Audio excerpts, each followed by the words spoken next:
Are you seeing an error message like this that says that your page can't load Google Maps correctly? If so, you're in the right place because I'm going to help you out. To display Google Maps on your website through a plugin, you need an API key. This may sound a little scary and technical, but all it really needs is you need a special code that says Google lets you use its Maps service. Now, keep in mind that when we set this up, you will need a credit card or a debit card to put in billing information. But if you have a small website that doesn't get a ton of traffic, you probably won't have to pay anything as Google gives you a credit every month. I'll talk more about that later in the video. Let's get started. The first thing we have to do is set up a project on Google Cloud Console. To get there, you can check my description for a link, or you can go to console.cloud.google.com.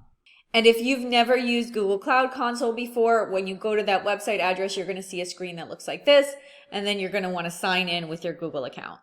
After you sign in, you're going to come to a page that looks like this, and then over here, you're going to want to click under Select a Project, and then you can click New Project, then give your project a name. I'll just call mine YouTube video. Note that you can change the project name later. You cannot change this project ID, so if you want to edit it, you can edit it right there. If you have organization set up here, you can connect this project to an organization. I'm not going to. I'm just going to leave it like that, and then I'm going to click Create. This is setting things up over here, and then when it's done, it's going to look like that. Next, let's set up billing. So head over here and click into the navigation menu and then go to billing. Now let me talk about billing real quick since we're here, and I know a lot of people have questions about that. So once upon a time, a very long time ago, Google didn't used to charge to allow you to add the maps to your website. But then, since Google is a business, and when we use their map on our website, we are using their business to grow our business, they started to charge for high volume users, which is reasonable. Because if you are a high traffic website, you should have the budget to pay for that, no problem. To keep their map services available for smaller businesses, they do give a $200 credit every month at the time of recording of this video. And if you have a smaller, lower traffic website, you're probably never going to hit past that credit. If you want to learn more about specific usage limits and to see if you think you're going to hit those, I have a link in my description box below from Google that shows all of that. So now you can see why, even though you probably won't have to pay for this service, you do still need to put in your credit card information just in case you do get a ton of traffic on your website and you pass your free credit. Google makes sure that you're paying for the services you're using. Also, this helps Google to verify your identity and make sure you're not a robot. So now that I've explained that, let's go ahead and set up our billing account. You're going to want to click this button here that says Add Billing Account. And you're going to see here that in addition to the $200 monthly credit that Google gives you for using their Maps platform, you also get a $300 credit for Google Cloud that you can use in the first 90 days. And that's for all of Google Cloud, not just for map stuff. So to get things set up, go ahead and put in your country and then click Agree and Continue.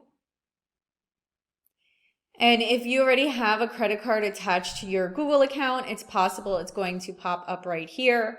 If you don't want to use that one, you can click Change, and then it will give you an option to add a new credit card or a new debit card or a bank account. And then when that's done, you can click Start Free.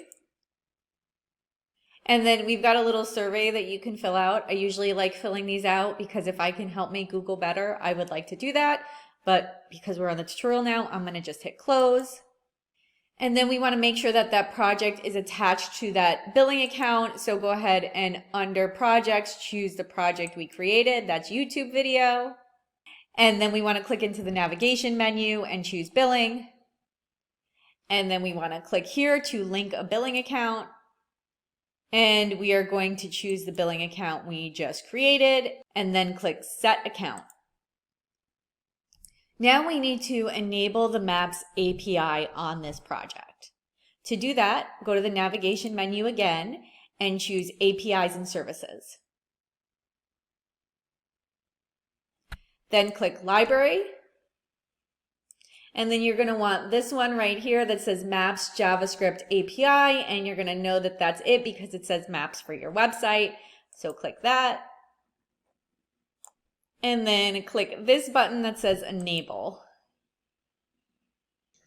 And then it automatically gives you your API key, which is right here. It is very, very, very important you keep this secret, which is why mine is blurred out. And you can go ahead and start using that for your projects right now. But I do want to show you a couple more things before I finish up this video. Specifically, I want to show you how to create another API key if you need it, or how to find this API key if you need it again.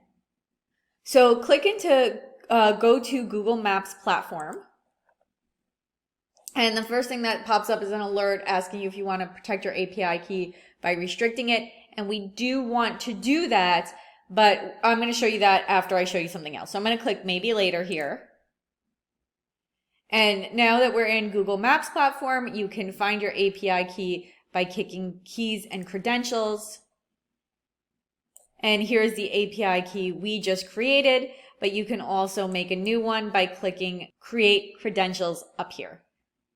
Now that you know how to find all this stuff, let me show you how to restrict the API key. So click into your API key, and then you will see something called key restrictions.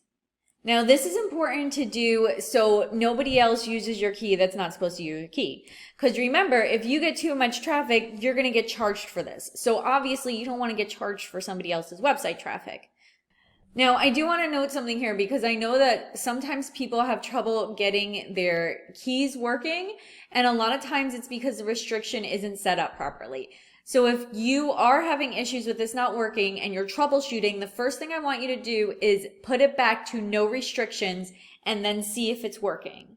Because if it is working with restrictions off, then you know that the restrictions are the problem and you can troubleshoot from there. So there are a lot of different ways that you can restrict your API key. I'm going to show you one way that's probably going to work for most of you. So we're going to choose websites because this is for a map on your website. And now Google shows you over here some examples of ways that you can restrict your API key for your website. What you probably want to do is this one right here that says a domain and all its subdomains using a wildcard asterisk. So to do that, you can click add down here. And then if I'm doing this for my website, I'm going to set it up like this. And then click done. And then I'm going to add another one, and I'm going to set it up almost the same, except I'm going to do that asterisk as the subdomain, and then click done. And then you can also put even more API restrictions here. Like you can say, this is the only type of APIs that can be called. I do know that a lot of people have trouble making it work like that though, so you can do that if you want to be extra safe. I'm just going to put don't restrict key because I've already got my website there, so that should be fine. And then I'm going to hit save, and note over here it may take up to 5 minutes for the settings to take effect. I have noticed that it doesn't happen right away, so don't freak out if immediately after you hit save it doesn't work. Give it like 15 minutes and then refresh your website and then see if it's working. So I'm going to click save right here. And then we got a little check mark next to the name because Google is happy that it's restricted. And that's it. Now you can add a map to your website with the Google Maps API and get rid of that error message. If I was helpful to you, please don't forget to like and subscribe. If you have any questions, feel free to comment below. If you're building your own website, make sure to check my description for your free 9-step roadmap to DIY your first website. It will guide you through everything you need to know to make and launch your website from start to finish. Thank you so much for watching.